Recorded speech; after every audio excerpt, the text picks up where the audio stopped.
Ahora sí. Vamos al tema de la hematopoiesis, entonces. Eso es un tema que guarda bastante relación con lo que nosotros hemos visto en la clase anterior de la sangre. Y bueno, pues es un tema que pues eh, volverás también a ver en tu otro curso, probablemente en tu curso de esto, fisiopatología, quizás también tu curso de la propia patología. Y seguramente también lo volverás a ver en tu curso de, obviamente, hematología. Entonces, pues, eh, es un tema que guarda correlación con el tema de la sangre. Esto, por lo general, se dan juntas esas clases, pero es mucho material, ¿no? Por eso es que yo decidí, pues, dividirlo en dos clases, porque me parece que es lo más cómodo en ese sentido. Bien. Cuando tú ves la médula ósea, que es la que contiene aparte del hueso, perdón, cuando es el hueso, que es la que contiene aparte del tejido óseo a esa médula, si tú ves la médula, sabes este pocotón de cosas, ¿sí? Hay un montón de elementos allí que son bien heterogéneos y bien difíciles de distinguir. En la médula ósea nosotros vamos a encontrar los componentes que constituyen a las líneas maduras de la sangre periférica. O sea, como encontró los precursores de la serie eritroide, precursores de la serie mieloide y también a los precursores de las plaquetas. Aquí en esta histología tú puedes distinguir una célula en particular, profesor, una célula en particular, que es esta grandotota que está acá, ¿no? Que pues sobresale del resto. Esa célula se llama el megacariocito. La vamos a conocer con más detalle en el final de la clase. Una célula anormalmente grande, es inmensa, por cierto, y el megacarocito es el que le da origen a nuestras plaquetas. Así lo quiere ver así, el megacarocito es el papá de las plaquetas. De ahí para allá es un enredo todo esto. Hay cualquier cantidad de células de la hematopoiesis en distintos tipos de estadios. Hay unas para ver si las encuentro por aquí. Bueno, está duro porque la imagen no lo permite. Por las que tienen el núcleo más negrito, más oscuro, más basofílico. Esos suelen ser los precursores eritroides que nosotros encontramos en la médula ósea. Esos precursores eritroides llevan el nombre de normoblastos. Ahorita vamos a definir qué es un normoblasto. Y de ahí para allá, lo otro debe ser un montón de precursores mieloides. O sea, habiendo dicho eso, es para que entiendas que esto es un lío de médula ósea, ¿no?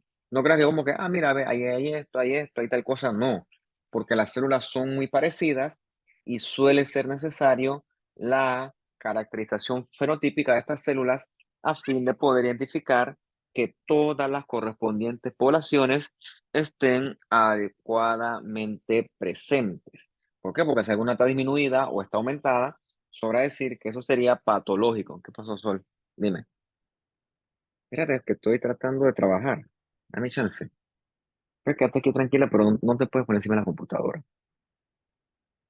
Bien, entonces, eh, tenemos que en un principio los órganos de la hematopoiesis son el hígado, el vaso, pero en los adultos sanos, el órgano de la hematopoiesis es lógicamente la médula ósea. ¿Ok?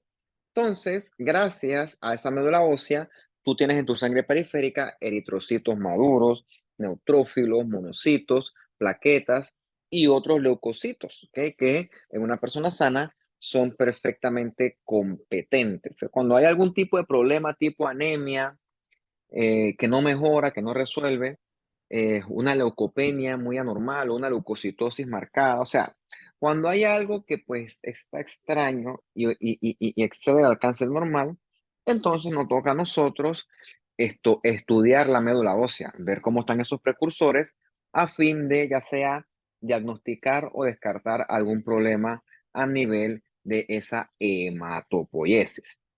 Tú vas a ver cuando tú rotes algo de la clínica, o ustedes que les emociona sacar sangre, nunca te has preguntado para qué tú sacas sangre. O sea, la idea de sacar sangre no es agarrar un tubo y llenarlo de una muestra. Claro que no. Se supone que esa sangre nos va a dar información de algo.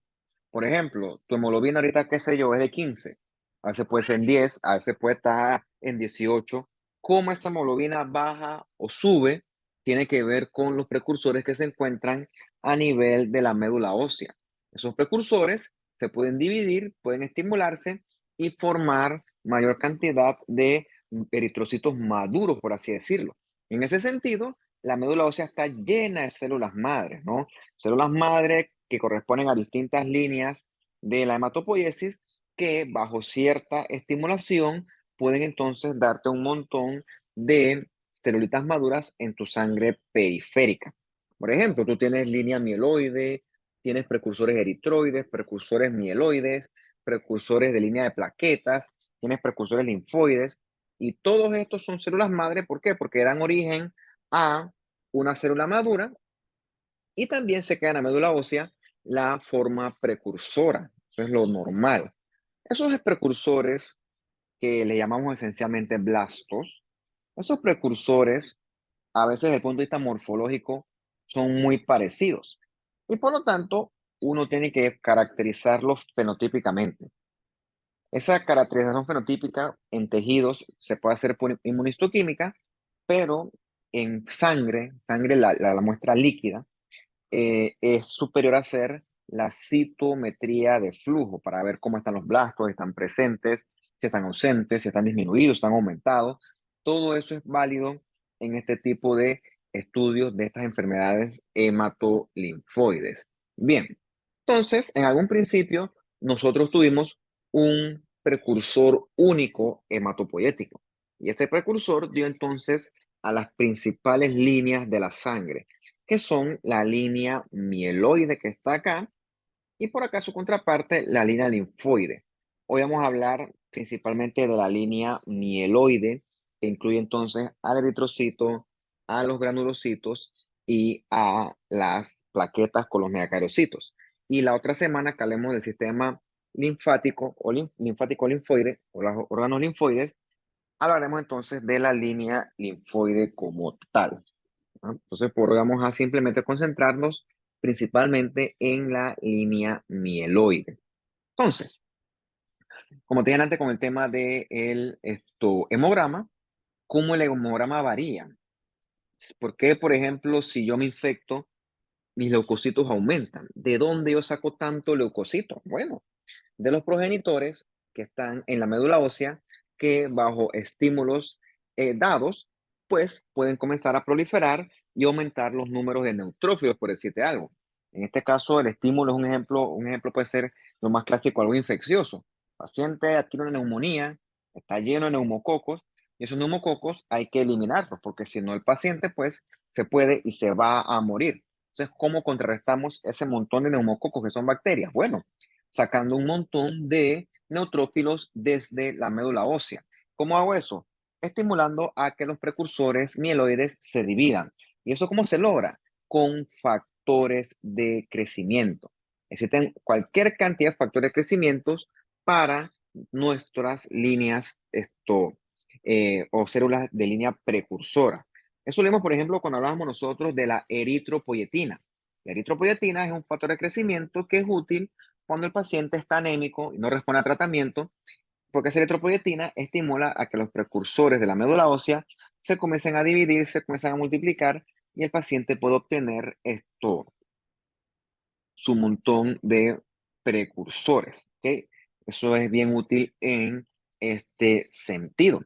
Igual hay factores de crecimiento para granulocitos, para monocitos, para plaquetas. Haber estudiado todo esto en cultivos celulares nos ha ayudado a inventar en los laboratorios factores de crecimiento que reconstituyen algún tipo de unidad que por X o Y o Z motivo esté disminuida o ausente. ¿Ok? Usted habrá escuchado en algún momento, o escuchará, o aprenderá hoy, la palabra blasto, ¿ok? Los blastos son, en términos generales, los precursores de la línea hematopoyética. O sea, en ese sentido hay blastos mieloides, hay blastos linfoides, hay blastos eritroides, hay blastos de monocitos, hay blastos mieloides, ¿ok? Todos estos precursores son en términos generales blastos. ¿Qué ocurre? Los blastos están normalmente en la hematopoiesis, o sea, en la médula ósea. ese es su compartimiento usual. Entonces, cuando hay, por ejemplo, las leucemias, que la médula ósea se llena de blastos, lo que ocurre en la leucemia, el blasto comienza a proliferar sin control, tanto así que de la médula ósea se liberan blastos hacia la sangre periférica. Entonces, un aumento de blasto en la sangre periférica hasta que se muestre lo contrario, eso es indicativo de una leucemia aguda. ¿Por qué? Porque en la sangre periférica no tiene que haber blastos. Cuando tú encuentras blastos en sangre periférica, siempre piensas en cosas malas, o sea, hasta 20%, ¿no? 20% o más de blastos en sangre periférica, eso ya es diagnóstico para una leucemia aguda. Quiere decir que la médula ósea está harta, harta, harta de blastos, tanto así que esos blastos se comienzan a liberar sin ningún tipo de control hacia nuestra sangre periférica. Problema vamos a ver más adelante que yo te voy a mostrar algunos blastos. Los blastos, sol, pero no cabes. Dale, pues. Los blastos son muy parecidos entre sí. Morfológicamente son prácticamente iguales. Bueno, algunos, ¿no? Hay otros que sí tienen ciertas características que yo te voy a mostrar más adelante. Entonces, no es lo mismo una leucemia mieloide que una leucemia linfoblástica, que una leucemia monocítica. O sea, no. Los distintos tipos de leucemias tienen distintos tipos de tratamiento y de pronóstico. Por eso que es importante establecer un diagnóstico histológico adecuado. Y para eso hay que establecer el fenotipo de los blastos. ¿Cómo establece el fenotipo de blasto en una sangre periférica? Bueno, el fenotipo del blasto se establece gracias a la citometría de flujo. Nuevamente, para que tengas bien clara esa idea, tiene mieloide, está entonces la serie aquí, la serie roja, la serie de plaquetas y la serie mieloide, ¿no? Que incluye también a la serie de monocito monoblasto. Y por acá la línea linfoide es la que va a involucrar a los eventuales linfocitos T, B y también a los NK, ¿no? Los NK que son los natural killers que creo que se va a mencionar con un poquito más de detalle la próxima semana. Un segundito, déjame tomar agua, ¿qué pasa?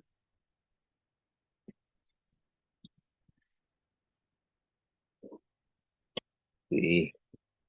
Bien, entonces como te dije, estas células, estos blastos están en tu médula ósea, pero normalmente ellos están ahí quietos, tranquilitos.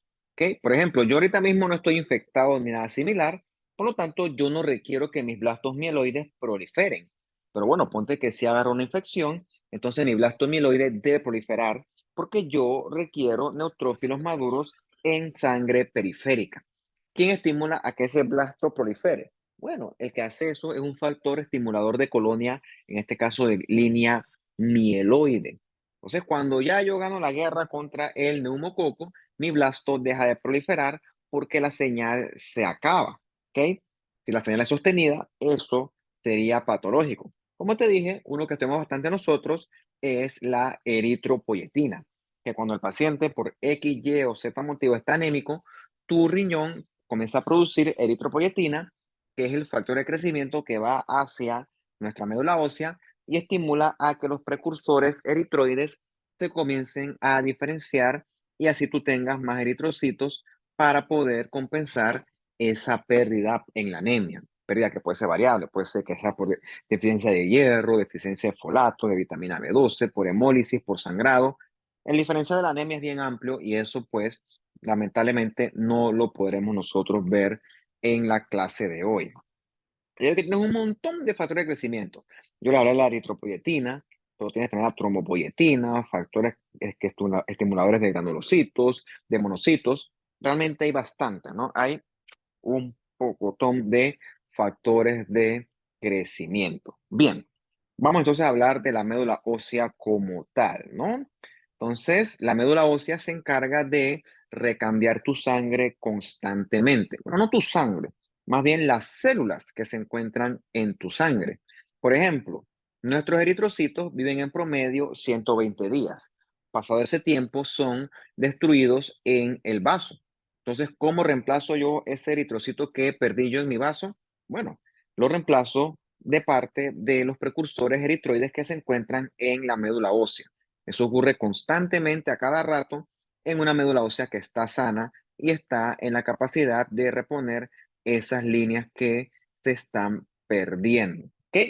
Entonces, eh, tenemos la médula ósea nosotros, la vamos a dividir en una médula ósea roja, que es la que contiene las células hematopoyéticas, y la otra médula ósea amarilla, que es pura grasa. ¿Cómo tú sacas el cálculo ese de qué cuánto rojo y qué tanto amarillo hay? Bueno, un cálculo que nosotros usamos, que pues es bastante universal, es el cálculo de la celularidad. Por ejemplo, ustedes que tienen más o menos 20 años, su celularidad sería 100 menos su edad. O sea que tú debes tener una celularidad aproximadamente del 80%. Si tú tienes 100% de celularidad, eso es anormal. Y si tú tuvieras menos de 80, qué sé yo, 50%, eso también es anormal. Por eso es que nosotros hacemos el cálculo de la celularidad ajustado en base a la edad. Cuando me refiero a 100% es el porcentaje obedece a la cantidad de tejido hematopoyético. El resto es grasa, ¿ok? Por ejemplo, yo que tengo 45 años, mi celularidad está en 55%. O sea, 55% de hematopoiesis, 45% de grasa. Hay menos de 50, por decirte algo. Si yo tuviera una médula ósea del 100% de celularidad, eso sobra decir que sería 100% patológico. Entonces, esta es la médula ósea. ¿Ok? Aquí está el hueso, que es un hueso trabecular desde el punto de vista pues, anatómico. Histológicamente es hueso maduro. Ves que hay tejido adiposo, hay adiposito, eso es normal ahí. Y en el fondo hay un montón de células hematopoyéticas. O sea, en una persona sana debería haber de todo. Que si megacariocitos, que si precursores eritroides, que si precursores mieloides, todo distribuido de su forma adecuada. Como estos órganos son de alto recambio celular, tú lo que encuentras, ¿qué pasó, Champi? Tú lo que encuentras ahí bastante serán entonces capilares de tipo sinusoide, que recordemos de la clase de el circulatorio, son los capilares que permiten la mayor tasa de recambio, ¿no? Entonces aquí tenemos una matriz especializada, sobre todo una matriz de tipo reticular, porque recordemos que también esas fibras reticulares son las que permiten el mayor intercambio celular de proteínas, etcétera. Entonces, los órganos hematolinfoides son órganos donde circula mucha sangre, circula mucha linfa, mucha célula, mucha proteína, mucho de todo. Esos órganos suelen tener capilares sinusoidales o sinusoides y también una matriz que predomina las fibras de tipo reticular. Normalmente el órgano por excelencia que elimina a los eritrocitos es el vaso, ¿ok? Es el principal. Pero también en el hígado o en la médula ósea roja, los eritrocitos que están muy viejos, o sea, mayores a 120 días, en ciertas circunstancias, esos eritrocitos van a ser eliminados en estos órganos, ¿ok? Sigamos entonces. Nuevamente para que lo veas allí, ves que el problema de esto es el enredo del montón de celularidad. Tienes entonces eh, cualquier cantidad de células, ¿no? Y a veces es difícil establecer un fenotipo adecuado para todas ellas. Entonces, por eso es que repito, aquí toca hacer inmunistoquímica, toca ver bien esa médula ósea y también pues toca, si hace falta, pues hacer la citometría de flujo a fin de evaluar si tus poblaciones están bien distribuidas o tienes algún tipo de desbalance, ¿no? Entonces, pues es importante establecer este tipo de relaciones. Y nuevamente acá es para que recuerdes que en tu médula ósea tienes los megacarocitos, que son los más grandes, tienes eritroides, tienes mieloides, y todo eso íntimamente con esto relacionado con capilares tipo sinusoide, que reitero, son los que permiten la mayor tasa de intercambio. ¿Ok? Entonces, ahora habiendo dicho esa introducción bastante breve, vamos entonces a definir o a explicar o a mencionar o a lo que más te guste cada línea una por una. Y vamos a comenzar con la maduración del eritrocito. Ya te voy a mostrar lo que tengo que yo estar viviendo en estos momentos. Por eso es que pues se me dificulta un poco el asunto, ¿no? Mm, Vamos a mandárselo para que vean que no es relajo la cosa nada. Mm, Yo cuando le digo algo es en serio. Pero bueno, está bien, lo acepto, está bien.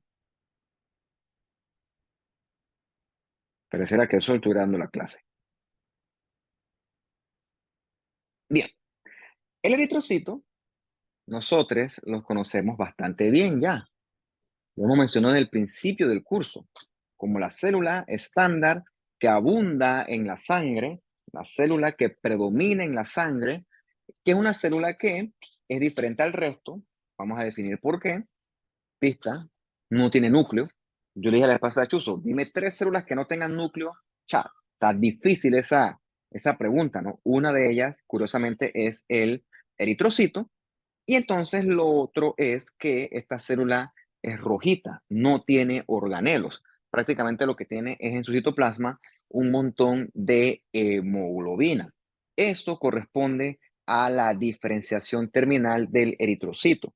Por eso es que él tiene su función específica que no comparte con ninguna otra célula, en ser carga de solamente transportar oxígeno dentro de su hemoglobina. O sea, eso lo hace a él único y lo hace tener funciones específicas, ¿ok? Entonces, esa maduración del eritrocito ocurre en función de la estimulación por su correspondiente factor de crecimiento, que es la eritropoyetina. Perdón. A ver, Isaac González. Profe, usted mencionó que esa es una de las tres que no tiene núcleo y las otras dos. Yo no sé, la que se me ocurre ahorita es las células escamosas, estas de el estrato córneo de la piel, las que están más arriba, esa es otra. Y yo creo que nada más llego hasta esas dos. Déjame, a ver, eritrocito, células de estrato córneo, está duro. Tengo que sentarme a leer, investigar, pensar, porque de verdad que no, fácil no está. No sé, póngase a investigar usted a ver si logramos contestar esa pregunta de aquí al final del curso. Esas preguntas que no dejan dormir a uno a veces. Por ahí debe haber alguna ahí, una célula fancy que no tenga núcleo, diferente a las que les he mencionado yo. Células obviamente fisiológicas, ¿no? Si ya cuando es patológica, pues ya eso es otra historia. Entonces, vamos a hablar de toda esta maduración del eritrocito, que comienza con este celulón de acá arriba y al cabo de 3, 5 días termina en el eritrocito maduro que nosotros conocemos bastante bien. Me atrapó un timbrado allá del otro lado. Por eso es que los gatos vinieron para acá. Bien, el precursor original del eritrocito, o sea, de la línea eritroide, es el proeritroblasto, o mejor dicho, otro nombre menos fancy para él es pronormoblasto. La verdad que ambos nombres son aceptables. Mira que aquí yo te pongo el tamaño de la célula. Eso es importante porque para estar clarito aquí en qué está ocurriendo, una cosa útil son tres, ¿no? O tres cosas útiles. El tamaño de la célula, por te lo pongo aquí, las características nucleares y las características citoplasmáticas. Como todo buen blasto, el proeritroblasto es una célula grande, que con un núcleo grande y con nucleolo. Bueno, aquí no se ve muy bien el nucleolo. El proeritroblasto es característicamente tiene un halo claro perinuclear y el citoplasma es azul, prácticamente basofílico. Y supuestamente tienen unas orejitas como si fueran ellos unos Mickey Mouse. Pero eso es un hallazgo que no es ni 100% sensible ni 100% específico. En el terreno de la morfología, si me pones un proritoblasto y un mieloblasto, pues yo tuviera que verlo bien para aventarme porque pues son bastante parecidos en el contexto morfológico. Luego de eso viene el cambio a eritroblasto basofílico. ¿Ok? ¿Ves? El tamaño es un poco más chico. Y lo que sí llama la atención del eritroblasto basofílico es que el citoplasma de él es azul. Un citoplasma intensamente basofílico. Un color bastante bonito, de hecho, como índigo así. Un azul bastante agradable. Se debe esto a que el eritroblasto basofílico tiene un montón de ribosomas libres en el citoplasma que eventualmente serán necesarios para la síntesis de hemoglobina. Aquí el núcleo se pone un poquito más chiquitito, no vemos nucleolo, lo reitero, lo más importante del eritroblasto basofílico es la gran cantidad de ribosomas en su citoplasma que hacen que el citoplasma se vea así, prácticamente azul, un color azul oscuro bien curioso, bien característico de él, ¿no? La siguiente fase es la del eritroblasto policromatofílico. que es un poco más pequeño, casi como el tamaño de un neutrófilo. Las células, pues, va a tener ahora menos ribosomas libres en el citoplasma. El citoplasma es prácticamente gris. ¿Por qué? Porque ahora tenemos ribosomas que son morados y ya comenzamos a ver la síntesis de hemoglobina. La hemoglobina es acidofílica, o sea, es rojita. Entonces tú agarras el azul del ribosoma, azul, morado, whatever, como le quieras llamar, y el rojito de la hemoglobina y te da un color gris, ¿no? Yo sé que era como morado, pero bueno, tira línea. ¿Qué es esto? Pues el problema grisáceo es propio de la mezcla de estos componentes. Entonces, yo te pregunto a ti, ¿en qué etapa de la maduración eritroide comenzamos a ver síntesis de hemoglobina? La respuesta correcta sería en la etapa de eritroblasto policromatofílico. Luego de esto viene la parte de el normoblasto, también conocido como el eritroblasto ortocromatofílico. Este es más chiquitito, ves que casi es el tamaño de un eritrocito más o menos ahí, una medida como 8 micras, y ves que ahora el citoplasma ahora sí es el clásico color que nosotros conocemos del eritrocito. Es acidofílico el citoplasma porque ya ahora sí está lleno de hemoglobina. Bien, lo que llama la atención del normoblasto es que el núcleo es intensamente basofílico. Es negro el núcleo prácticamente. Es una condensación anormal del núcleo. Cuando nosotros evaluamos las biopsias de médula ósea, los precursores eritroides identificados o identificables de la serie eritroide suelen estar en fase de normoblasto, así es como nosotros los identificamos. El normoblasto estándar puede confundirte con un linfocito. La diferencia es que el normoblasto tiene mucho más citoplasma y el núcleo es considerablemente más basofílico. Luego del normoblasto viene la fase de reticulocitos. El reticulocito tiene el mismo tamaño, muy parecido a un eritrocito maduro. En esta fase el núcleo es eliminado, pero aún quedan algunos ribosomas libres en el citoplasma, que son los que ves aquí con las flechitas. ¿Ok? Entonces, hasta cierto punto es normal ver uno que otro reticulocito libre en sangre periférica, hasta cierto punto. ¿Ok?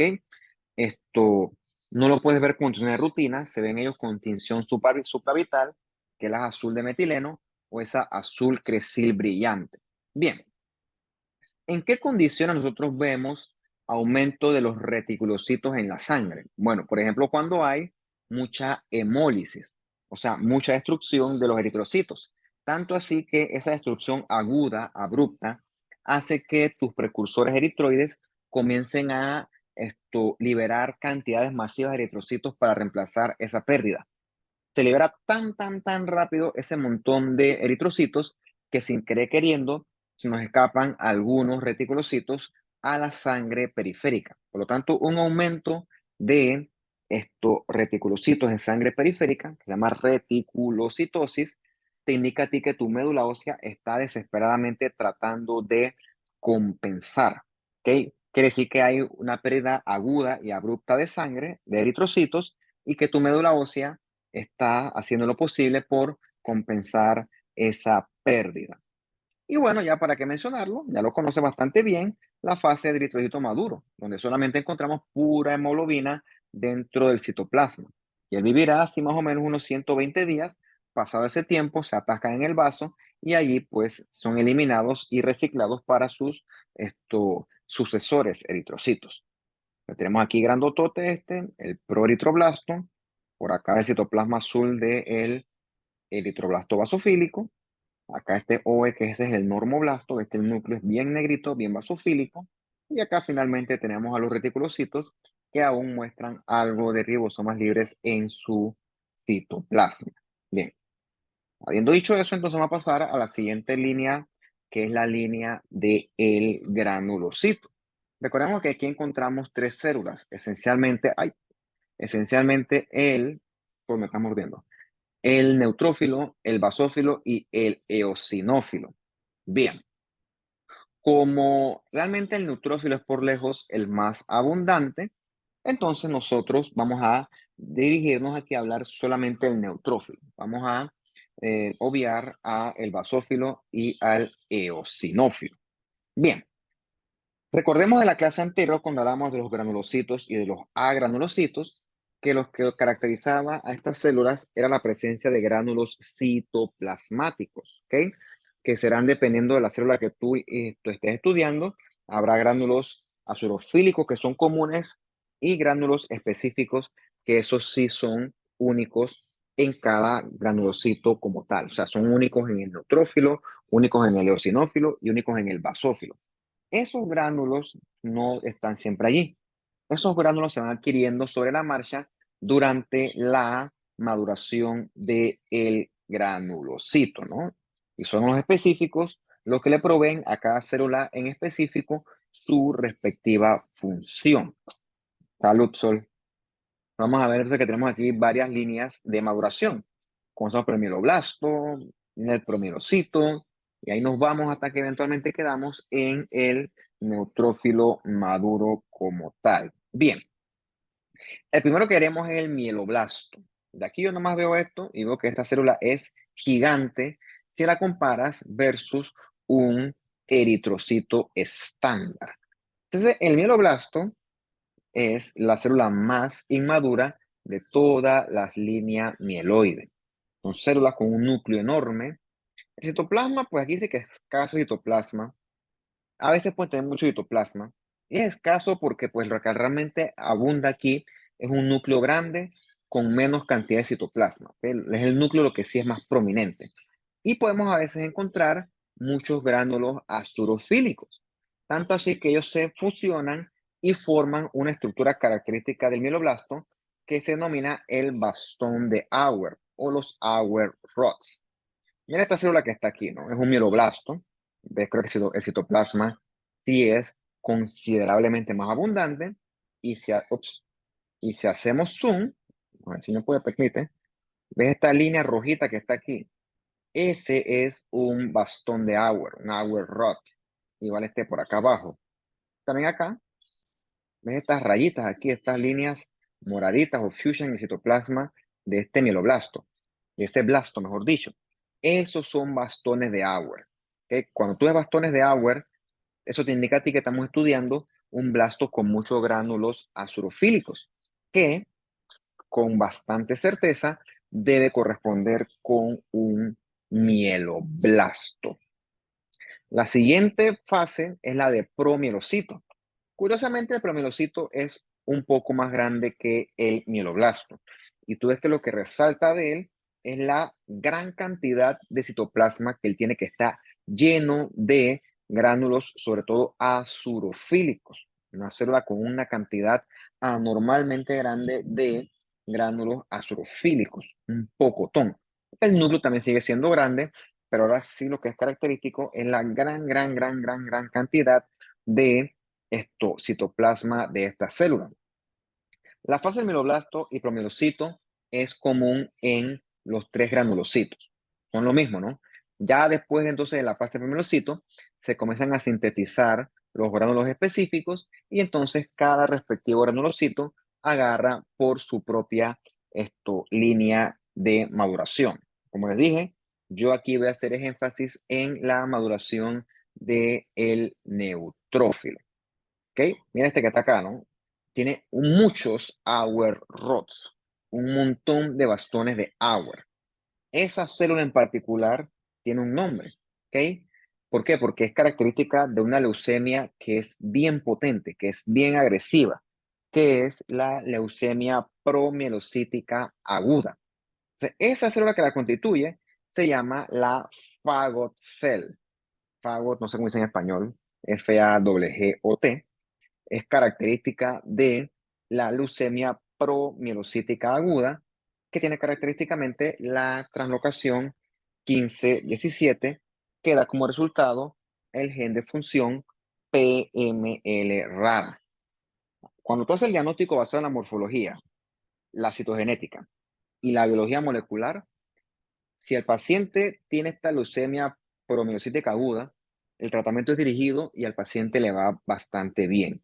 Sin embargo, si no lo diagnosticas, el paciente se sangra un pocotón, tanto así que el sangrado suele y quizás vaya a ser mortal. ¿Ok? Hay que tener cuidado entonces con este tipo de diagnósticos que requieren más que una simple clínica. Bien, la otra línea que sigue es la del mielocito. Para mí este sí es un poco más duro desde el punto de vista morfológico. Lo que sí es cierto es que aquí comienzan a aparecer los gránulos específicos. O sea que ya el citoplasma tiene dos tipos de gránulos, los azulofílicos y los específicos, y el núcleo muestra cierta indentación, ¿ok? Pronunciada, y no debe haber nucleolo. La próxima fase es la del metamielocito, ¿no? Igual tenemos también gránulos azulofílicos y gránulos específicos, y lo que yo veo es que el núcleo es ligeramente más indentado que la fase anterior. A mí estas dos son las que me cuestan mucho. El mielocito y el metamielocito me cuesta bastante diferenciarlos uno entre otro porque las diferencias morfológicas son muy sutiles, o sea que las dos células se parecen mucho entre sí. Un poquito de agua.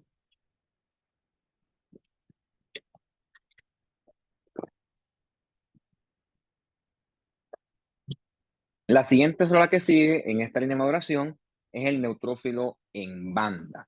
Ve que prácticamente es como un neutrófilo maduro, solamente que su núcleo no se ha terminado de lobular. Aún no es polimórfico. Fuera de eso, es igualito al neutrófilo maduro que tú conoces ya. Hay ciertas veces que tú puedes ver un aumento de neutrófilos en banda en sangre periférica. Eso le llaman desviación hacia la izquierda. Ocurre en un fenómeno homólogo del reticulocito. El paciente tiene una infección bacteriana muy potente y sus precursores mieloides en la médula ósea comienzan a liberar desesperadamente neutrófilos a la sangre periférica. Tanto así que se le cuelan algunas formas inmaduras que corresponden con estos neutrófilos en banda. ¿Vale? Con fiebre, leucocitosis y desviación a la izquierda son signos altamente sugestivos de una infección bacteriano. Y bueno, ¿para qué hablar más del neutrófilo maduro? Ya tú eres experto en él, ya lo conoces, con su clásico núcleo polimorfo nuclear de 3 a 5 lóbulos que tú encuentras en médula ósea, lo encuentras en la sangre periférica, lo encuentras en los vasos. O sea, ya hemos hablado bastante de él, así que no hace falta mencionarlo más. Entonces, en la médula ósea tenemos un compartimiento de la eritropoiesis y la granulopoiesis. Como aquí todo prolifera muy rápido, tú encuentras en la médula ósea un montón de mitosis, esto es perfectamente esperado. Pero sí, como es aquí, ¿no? Cada respectiva línea corresponde con su respectivo compartimiento. Cuando los compartimientos, por alguna razón, no se respetan, eso es patológico, ¿no? Eso sería algo, anormal. Entonces, mira, esto aquí se enreda. Pues bueno, a mí me cuesta es el mielocito y el metamielocito. Fuera de eso, yo te puedo decir, mira, este grandotote, que este tiene que ser un promielocito. Es el más grande y el que tiene la mayor cantidad de gránulos citoplasmáticos. Este que está acá, que prácticamente es un linfocito gigante, este tiene que ser un mieloblasto. Y estos que están aquí, este 5, este y este, tienen que ser neutrófilos en banda, ¿no? Este que está aquí, que parece un linfocito, tiene mucho citoplasma. Este tiene que ser un normoblasto. Por acá está muy grande esto. Yo le pusiera a esto que esto es un promielocito. Este me parece más anormal, no estoy seguro de este. Yo le pusiera que es un blasto y punto. Repito, a veces la morfología se queda corta y antes de decir yo, no, es un metamielocito, no, es un promielocito, no, es un mieloblasto, quizás lo correcto es hacer la citometría de flujo para ver realmente qué es lo que estamos nosotros viendo desde el punto de vista morfológico. Entonces, recordemos, hay un mieloblasto común, un promielocito común, y de ahí viene entonces la línea de neutrófilos, de basófilos y de eosinófilos que va a estar definida y sustentada por la aparición de los gránulos específicos. Bien, vamos a hablar un poquito entonces de la maduración del agranulocito, principalmente de la maduración del monocito, ¿no? Recordemos que a diferencia de los anteriores, el agranulocito, su núcleo suele ser un núcleo único no lobulado. Por eso es que en términos generales también se les llama a ellos los mononucleares de forma colectiva. Y también recordemos que, como dice la palabra, agranulocitos, estas células no van a tener gránulos específicos. Según la teoría pueden tener algo de gránulos neurofílicos, pero nunca en la cantidad que nosotros los encontramos en los granulocitos vistos en, perdón, dame chance, vistos en la sección anterior. ¿Ok? Bien, el monocito, su maduración comienza con el monoblasto. Es lo que dice en rosado. El monoblasto, del punto de vista morfológico, es idéntico a un mieloblasto. Por eso es importante que tú en la morfología solamente dices, ah, mira, eso es un blasto y ya. No. Si tú quieres ponerle nombre y apellido, lo correcto es que tú le hagas a esa célula una caracterización fenotípica. Recuerda que en este caso lo más útil es la citometría de flujo, porque no es una leucemia mieloide aguda que una leucemia monoblástica aguda, ¿ok? No es lo mismo. Entonces, luego del monoblasto viene el promonocito, y luego viene entonces la forma de monocito que nosotros ya conocemos. Recuerda que el monocito viaja por la sangre periférica y cuando estás bajo ataque, él sale la sangre, va hacia los tejidos y se diferencia entonces en el macrófago. O sea que no tienes monocitos en tejidos, tienes monocitos en sangre periférica circulando. Ve el monoblasto, idéntico a el mieloblasto estándar. Un núcleo grande, citoplasma pues es de escaso a moderado, puede tener nucleolos, y es aquí que pseudópodos, que son como unas patitas, la verdad es que eso es un hallazgo bastante inespecífico. El promonocito es duro también de ver, porque sus características son intermedias entre monoblasto y monocito. El núcleo suele ser algo indentado, algo irregular, puede tener gránulos. Este sí, yo por morfología que va, está muy duro. Tiene que hacerle citometría de flujo. Y finalmente, el que ya tú conoces bastante bien, que es el monocito. Recuerda que el monocito es mononuclear y es la célula madura más grande de la sangre periférica. Tu plasma es grisáceo, tiene algo de gránulos azulofílicos y el núcleo suele ser característicamente con forma de riñón o forma de un frijolito o un porotito. ¿Bien? Los linfocitos, vamos a mencionar ciertas cosas de ellos. Repito, vamos a hablar la otra semana cuando damos la clase de los órganos linfoides, a hablar mucho de ellos, ¿no? Los linfocitos, hay los T, los B, y su precursor es el linfoblasto. El linfoblasto, que es el que está por acá, se caracteriza porque tiene mucho núcleo y casi nada de citoplasma. Una rayita de citoplasma es lo característico de nuestros linfoblastos. Y obviamente, como no hay gránulos específicos y tampoco azulofílicos, o no debería haber, no encontramos aquí bastones de Auer.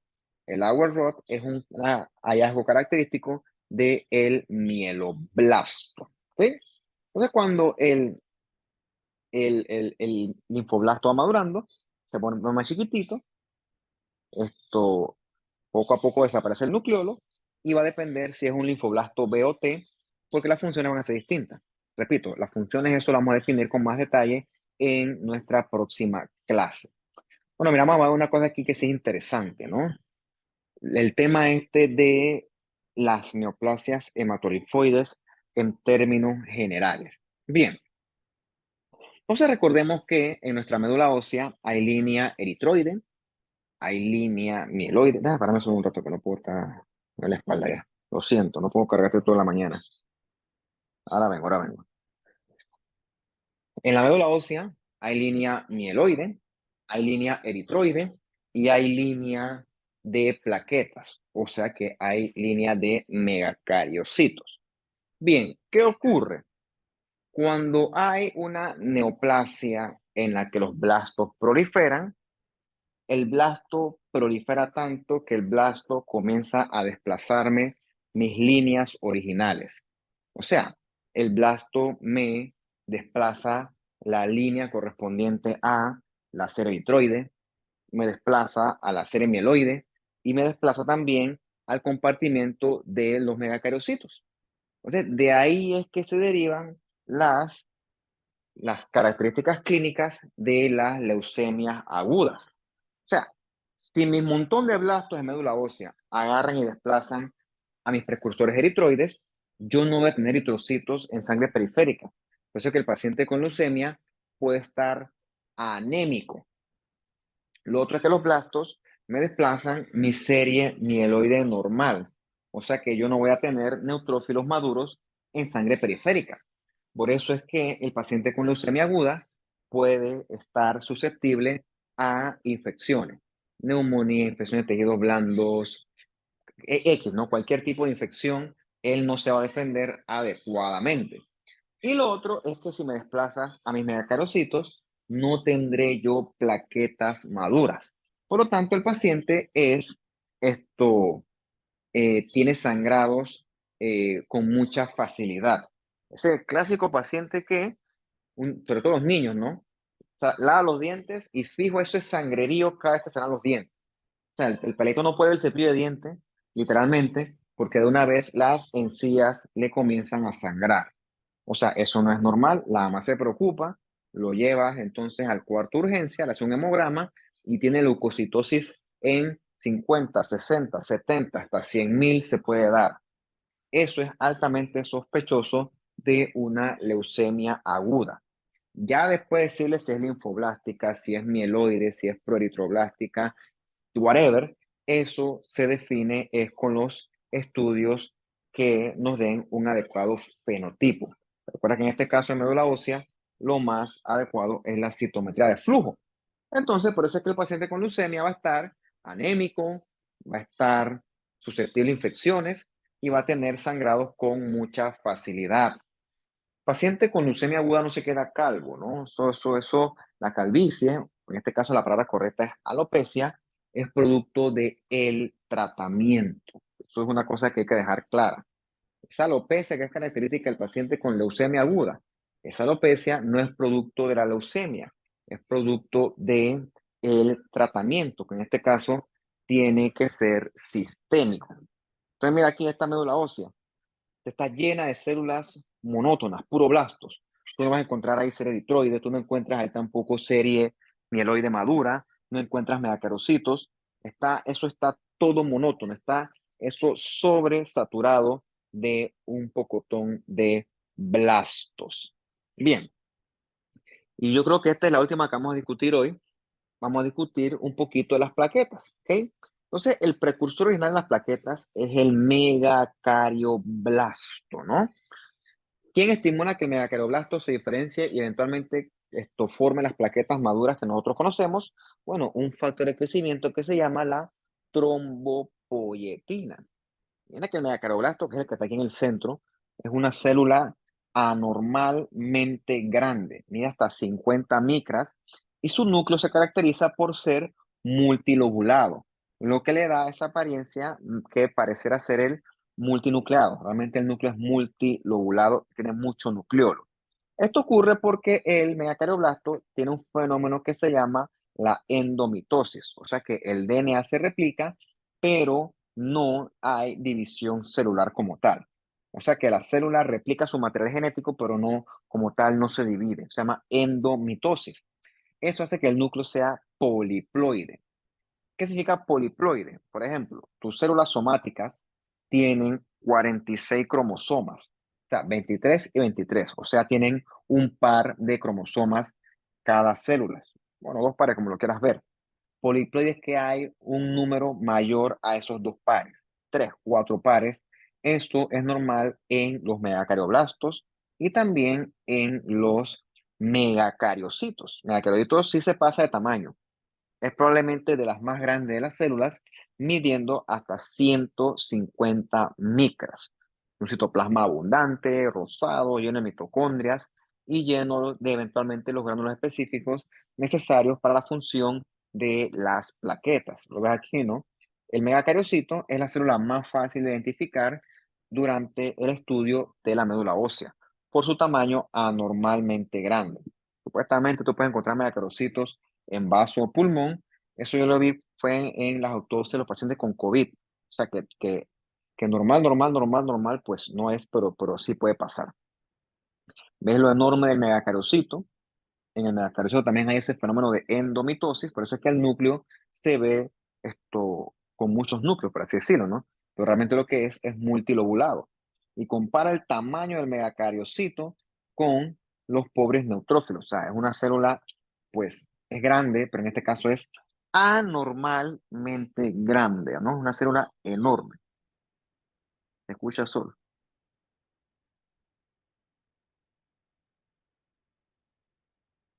Está purreando.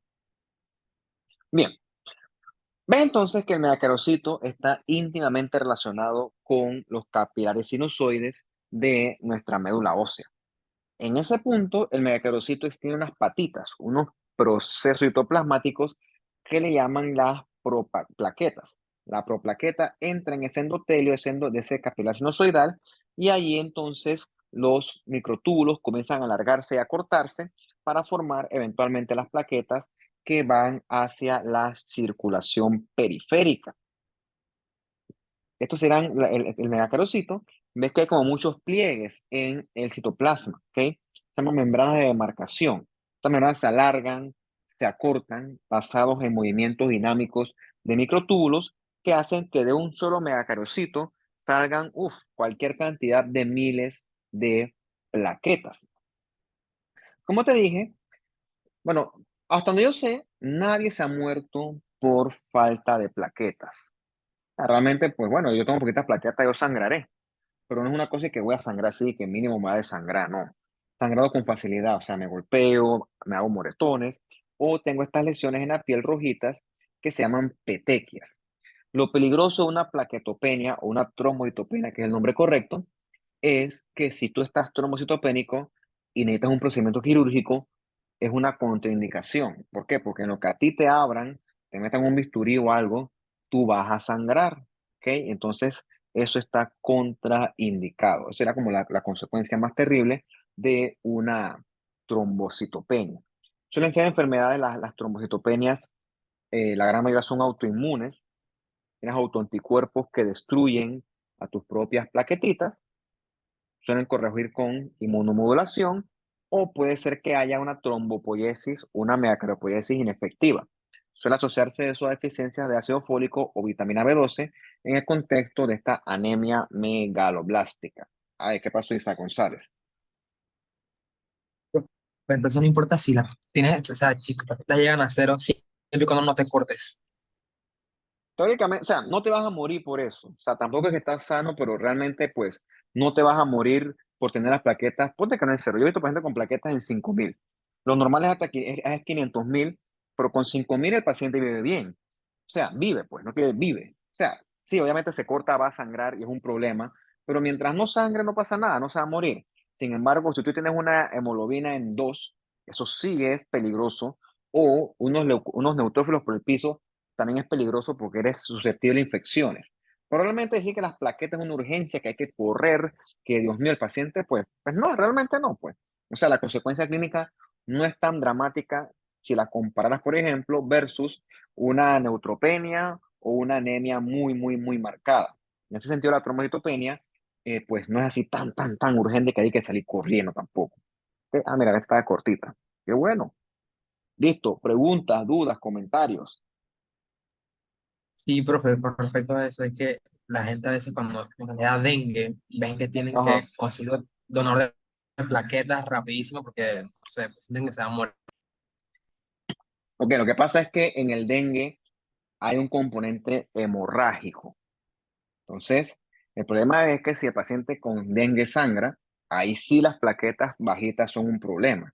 Es por eso. O sea, por eso, pero si yo tengo otra enfermedad y estoy plaquetopénico, pues yo puedo esperar, pero en el dengue sí, porque en el dengue, en los dengue esos hemorrágicos que le llamaban antes, que era el que dengue con signos de alarma, o sea, el paciente sangra y ahí se puede complicar. El problema es que el paciente con dengue es algo que le llaman bicitopenia. Bi de dos, cito de células, penia de falta o ausencia. O sea que tú tienes dos líneas caídas. Entonces suele estar anémico y suele estar trombocitopénico. El problema es que el paciente que está anémico puede sangrar porque el dengue pues causa hemorragia y con un poquito de plaquetas ahí sí te puedes complicar. Eso sí es cierto en este caso. Eso sí es peligroso. En ese caso puntual ese dengue con signos de alarma debido a esa hemorragia. Entonces, es también riesgoso los pacientes, o las pacientes que tipo les da dengue durante su periodo de menstruación. No, porque la menstruación es un sangrado autolimitado. O sea que así como la paciente, es que ni siquiera es paciente, así como la mujer menstrua, así eso se acaba. La menstruación no es eterna. O sea, así como comienza, se acaba. Por lo tanto, pues eso no es algo así peligroso, ¿no? Claro, después cuando es ginecología hay sangrados que son anormales, abundantes, pero una mujer perfectamente sana, pues el sangrado así como comienza se termina. ¿Qué más?